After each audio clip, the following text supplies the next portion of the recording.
quickly comes the other way. Drive, draws contact, count it and one.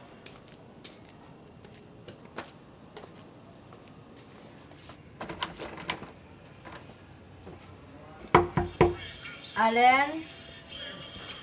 Okay. Stop. Allen?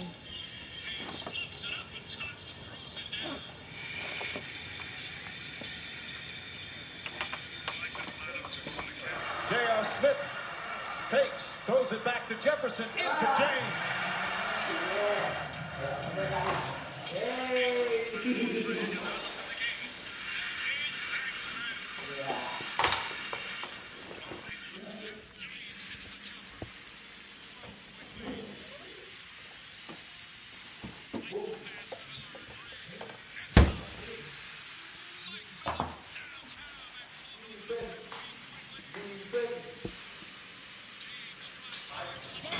Oo. Wala na.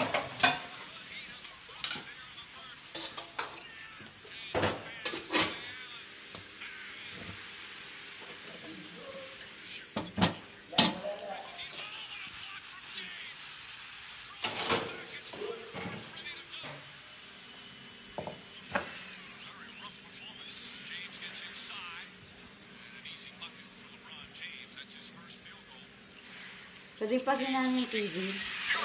Okay, shoot. Inside Jefferson. Saka na sabi ko pakina ng TV eh.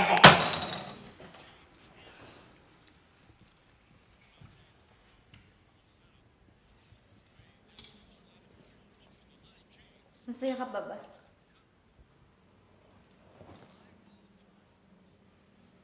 Do you still love me? Now you can't even answer me. Mahal mo ba ako? Bahala ka dyan. Tintopak ka na naman. Babastos ka! Nakita mong kinakausap kita, tapos di mo ako papansinin? Ako? Bastos. Nakikita mo na yung tao. Iniistorbo mo. Tsaka, sabihin mo na yung gusto mo sabihin. Go!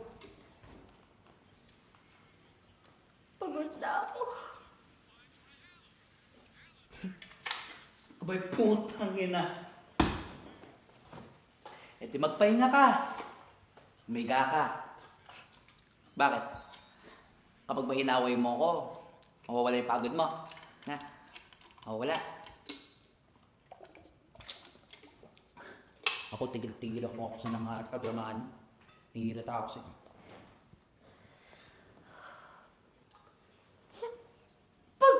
Pagod ako sa trabaho. Pagod na ako sa lahat. Sa lahat! Ako yung nagtatrabaho. Ako yung naglilinis. Ako yung naghuhugas ng pinggan, nagluluto, naglalaba. Ako nagbabayad ng bills, water, kuryente, wifi, pati mga personal mo gamit. Pagod na ako.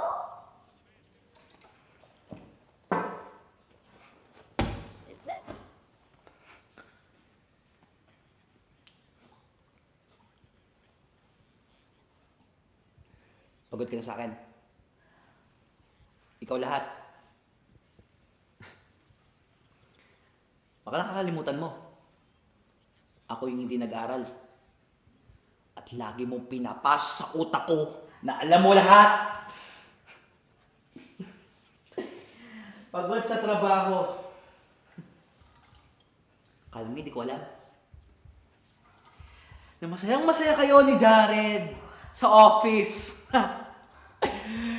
Na mukha pa sila mag-asawa. Dinaig niya pa ako. Seriously? We're office mates! Office mates. Kaya nagpakakitid yung utak mo para pag-isipan ako ng masama! Alin, ako yung bumuhay sa'yo simula na magpakasal tayo, kaya wag na wag mo akong pag-iisipan ng masama! Aba, so pinagsisisihan mo na kinasal tayo? Tsaka hindi yung nakikita ng dalawang mata ko rin! Pinalampa kayong payakap-yakap sa harap ko! Nung sinusundo kita sa office? Oy, babae. Hindi ako bulag. At hindi rin ako tanga! Awit about me, ha? Of course kalandian dun eh. Bahala mo ako sa